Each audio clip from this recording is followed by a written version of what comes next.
Take two.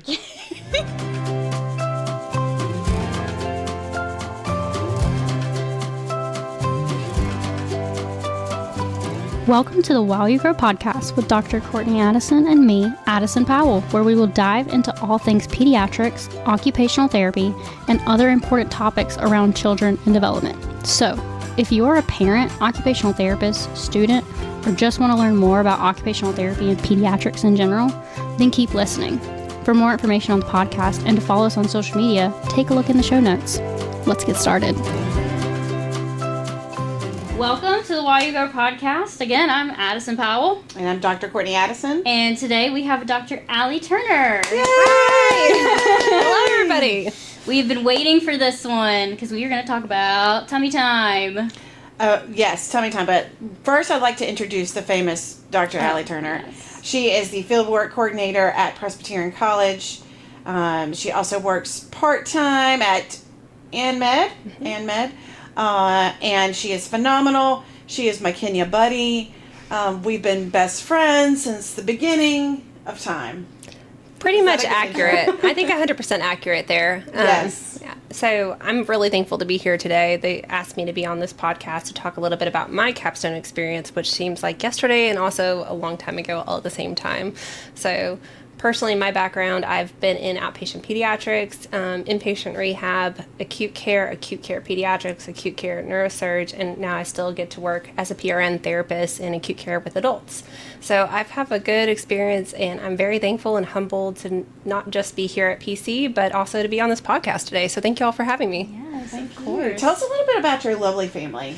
Oh, I have a wonderful family. I am one of 5 children, so I have 4 brothers, and we are all over the country, which is always an adventure. And I have, my husband and I have been married for 11 years, and we have a 7-year-old and a 4-year-old, and they are amazing and wonderful, and they keep us very busy.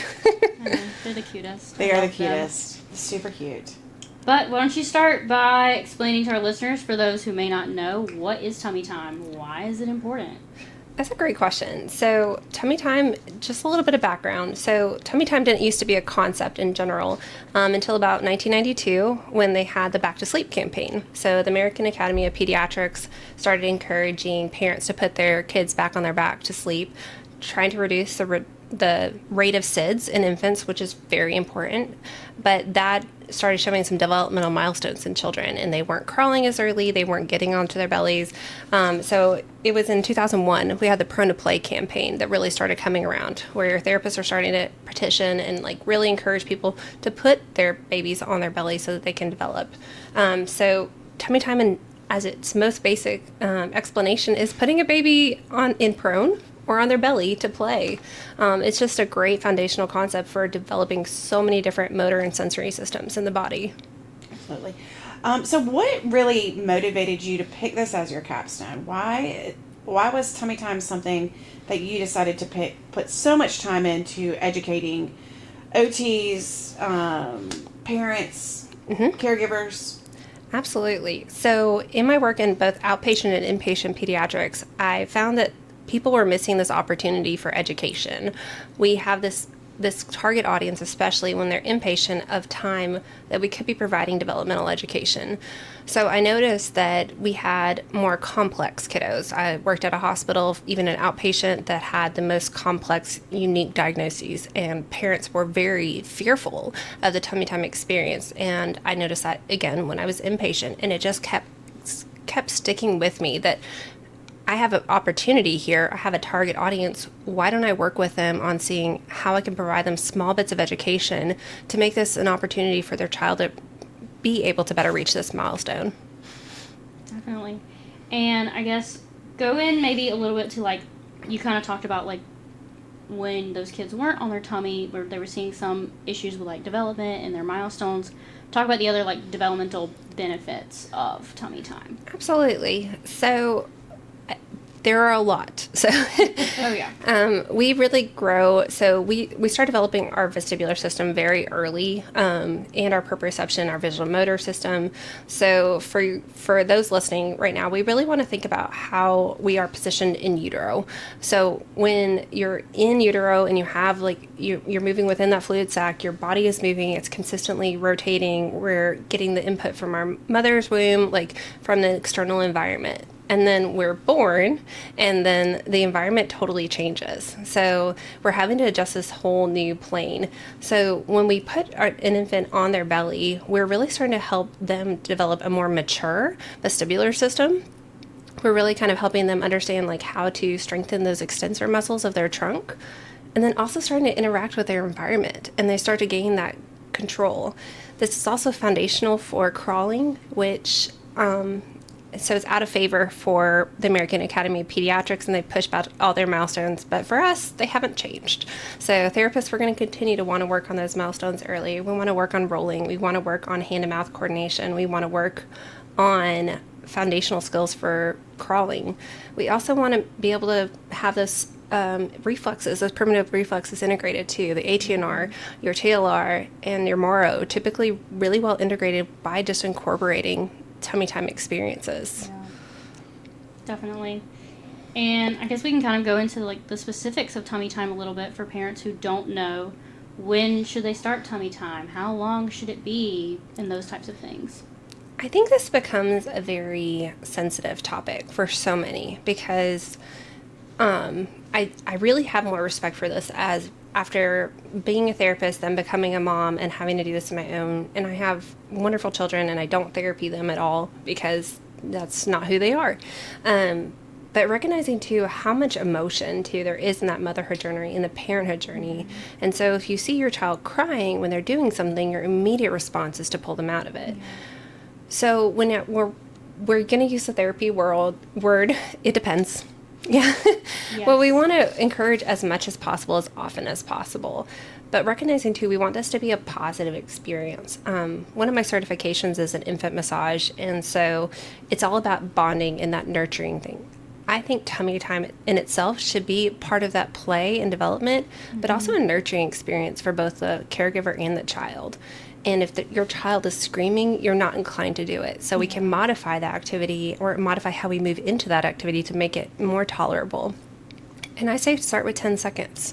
Build yourself up, because it's as much like the child is going to feel your anxiety and your nervousness just as much as like the environment as well. But it's weird for them too. But we can provide them comfort as caregivers.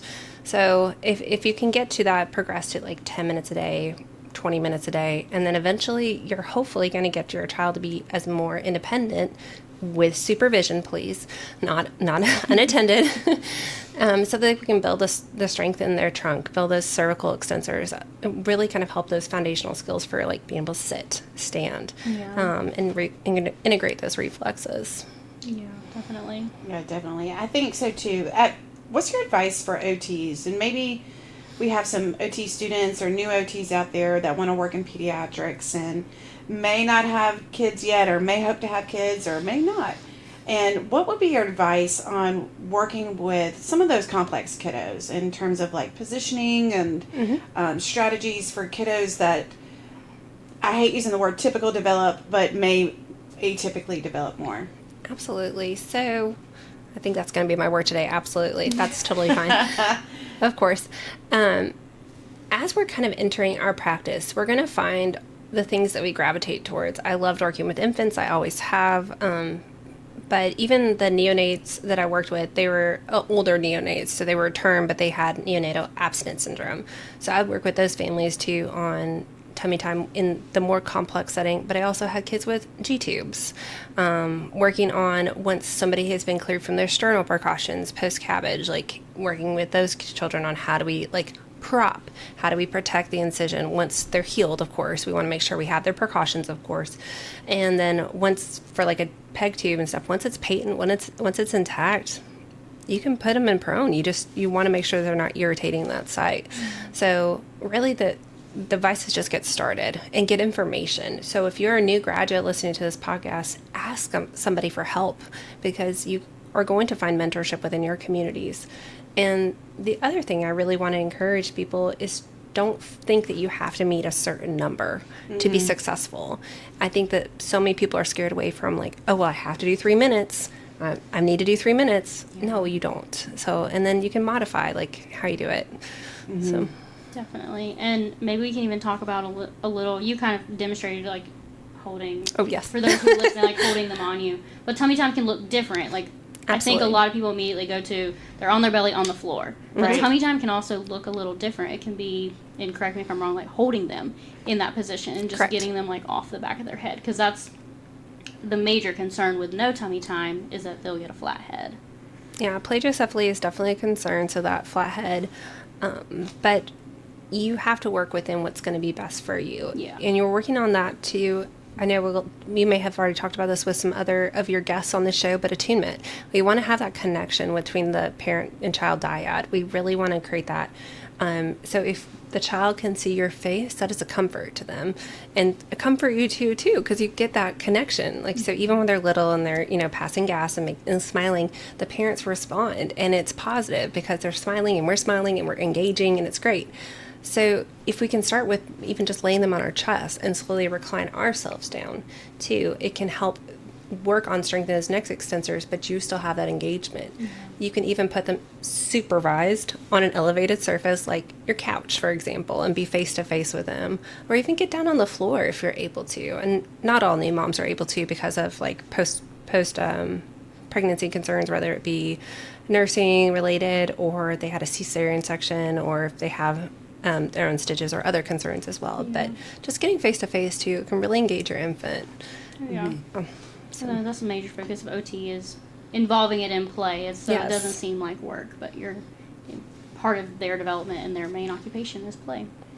So I think as a parent too, what would be some things that if your child isn't super loving, like MJ, my 2-year-old, he loved tummy time. He would prefer it.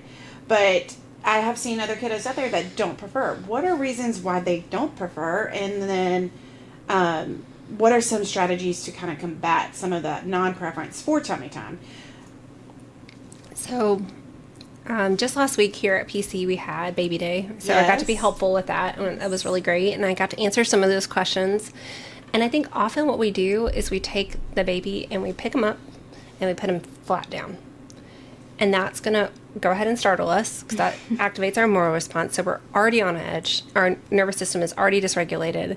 So one of the things I like parents to start with is just, even especially if you have a reflux baby, put them on their back and then transition them to side lying first. So like laying them on their sides so their shoulder and hip are touching the floor, and then slowly but gradually transitioning them onto their belly.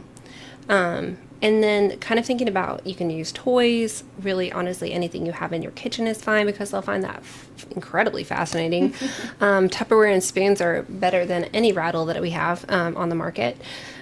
So, and then you're kind of just letting them kind of gradually move in that, and that's going to prevent that startle response, and it's really going to help you kind of bring them into that position as well.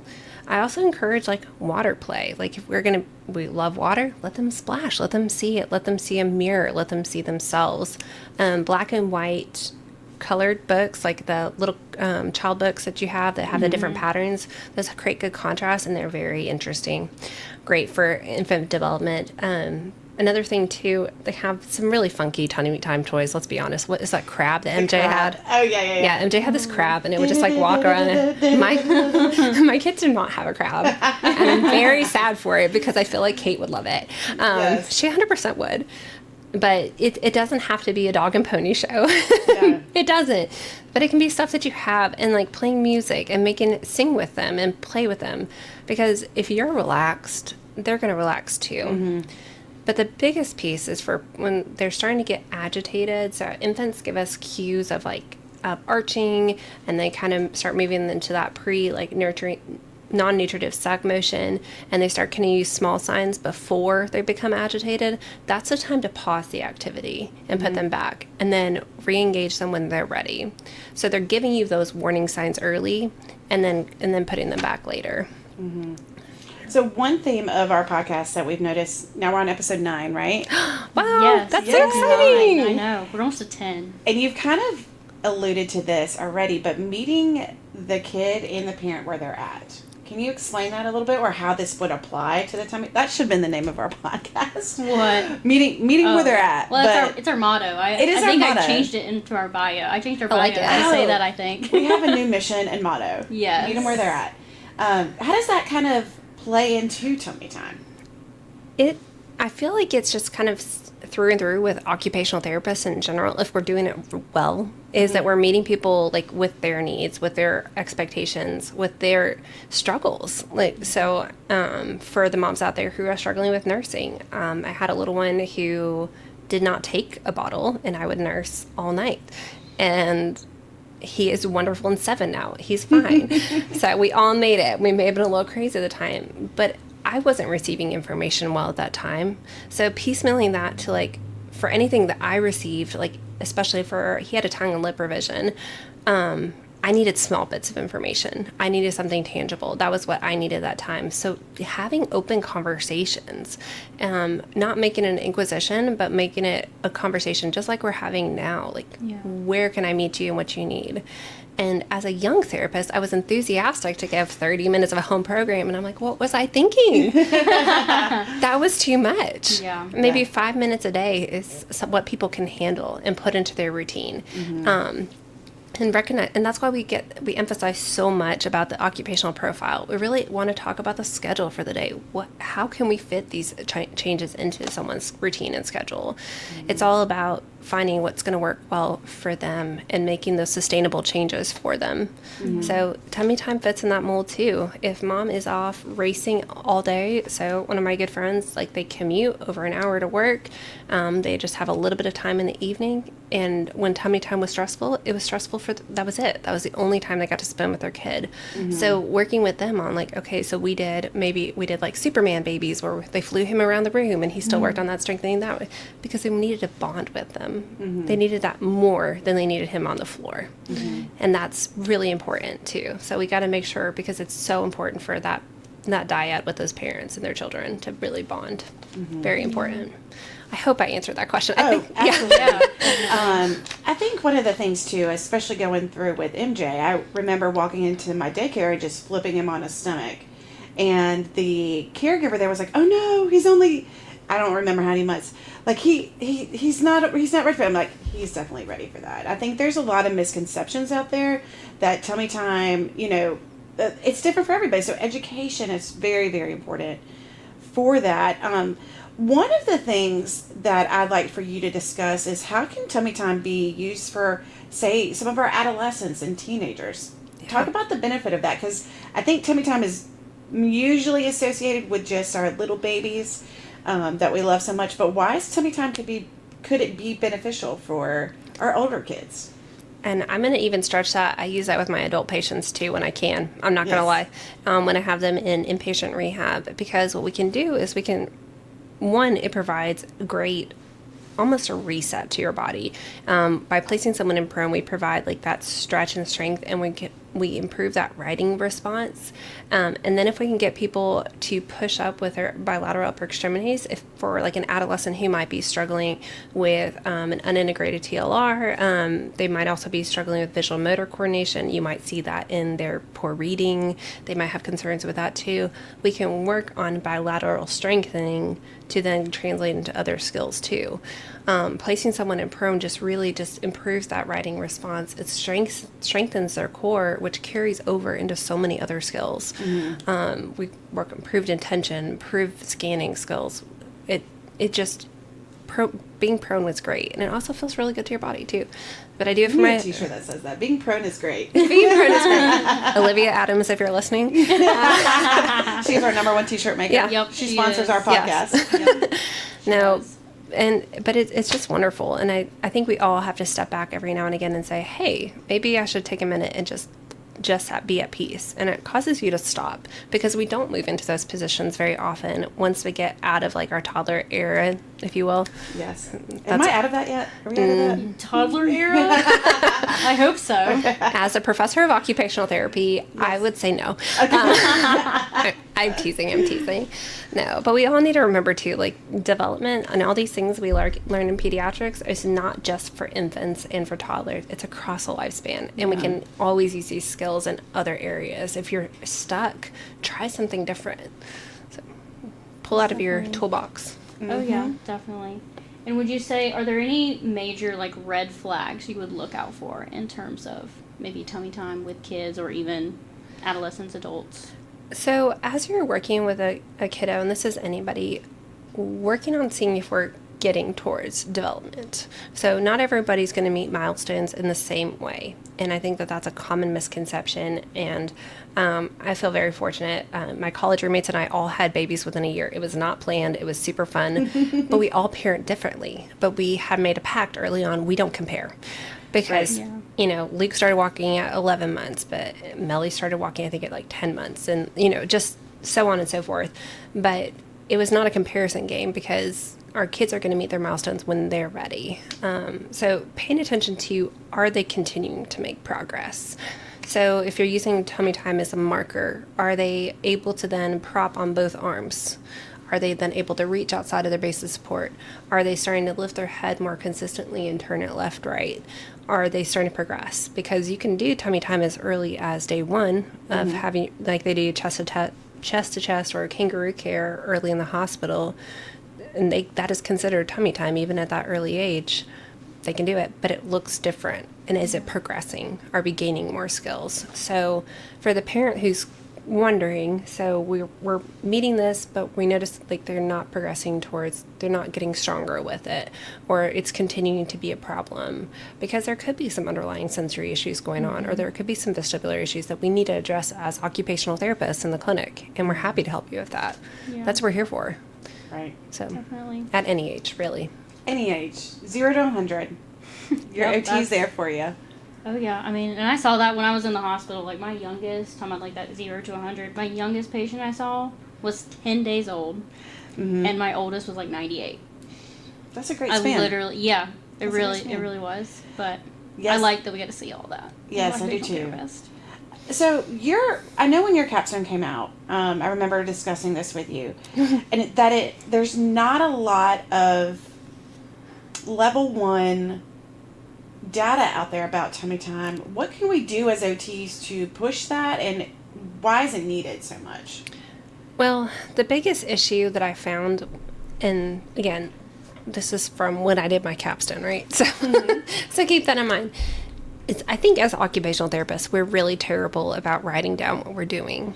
And it's really hard to standardize something. So the way I standardized it for my project was using an informational sheet and then increasing the amount of time that parents were able to do the tummy time based on the techniques and strategies that I provided them. Was that effective? So that was my constant. So the variable could have been whatever strategy they used, but it was the constant of the education. And I had a great friend, Tracy Myers at UK, who helped me with my project too. So I've got to give a shout out to her. But the biggest thing is we're busy doing the things and we're not writing down the things. So I think that that's one of the big pushes too, as we have these entry-level doctorate programs and even post-professional, is starting to really capture the research around that. Like, how are we getting better data to support this? How can we be better known as professionals in this community so that we've been around for over 100 years, but we do a lot. So how can we get that tummy time research out there? It's definitely a big need. So I wish I had all the answers, but I think speaking about it speaks it into existence. We're going to manifest it. Yes. So, yeah, definitely. Do you know, and I've kind of looked a little bit, are there any really good resources for parents to find about tummy time? It depends on what they're looking for. Of course, you can find anything you want on YouTube, right? I just always ask for your people to check for the reputability of the source, of course. There's a good tummy time method that's out there as well. But I also encourage people to look at like what your child is doing too. Is it more of they're having trouble feeding and we have like poor nutrition? Are we failure to thrive and we don't have energy for this? Do we have a poor nutritive suck? Like, are we looking at that? Do we need to look at maybe some tongue or lip tie revisions? Like, is there something else going on? Do we have medical things going on? And we have to be like supine or on our back for an extended period of time. Kind of looking at those two along with like when you're looking for resources as well. Yeah. So, but there's good, the tummy time method, it's a good one. Give a shout out to that one. Okay. So. I was saying, I did some research, and I'm going to link that all in the show notes, including your capstone Oh, paper thanks. for anyone to read. Oh dear. But yeah, and then I'll also include some other resources that parents can find real easy, and like you said, make sure they're reputable sources. So I guess let's wrap it up with like what else would you tell either parents, OTs, OT students, or any other listeners out there that they need to know about tummy time that we haven't already said? I think the biggest thing too that we forget as parents is, we get so worried about doing the right thing and not doing enough that we forget that we're supposed to enjoy it too. And so I think just kind of being present in that moment for those times and being able to separate yourself from, I don't know, whatever happened at your day at work, or, or the 15 loads of laundry that are still yet unfolded, or whatever it might be, or the kids spit up throughout the day. But recognizing too, like, this is so foundational for so many skills. And I think that keeps getting lost as we move forward. It's so foundational. And remember too, even our reflux babies, they can do tummy time. It's great for the GI system. So get that vagus nerve activated. So So smart. You're so smart, Dr. Turner. Yeah. no, that's Dr. Addison there. So. No, but it's true. So but we can help reset that gut and help improve feeding as well. So, but just recognizing again, reputable sources. Give yourself some grace, because parenting is hard. It's worth it, but it is hard and wonderful all at the same time. And it's good to have people in your corner. So, and if you ever have questions, that is when you ask your doctor to consult therapy. What's the worst they do? Evaluate you and send you home? Great. You have some great resources. Yep. Never hesitate to reach out, because that's what that service is there for. Exactly. But yeah, thanks for coming on. Oh, We're thank so you for excited having to me. finally have you. Yay. So it's super exciting to be here, and thank you all so much for doing this and presenting this to the community. Well, thank you so much. Yes. Thanks for joining us. Bye. Bye. Bye. Thanks for listening to the While You Grow podcast. If you learned something on this episode, please like, share, and comment. Join us next time as we dive into all things pediatrics, occupational therapy, and other important topics around children and development.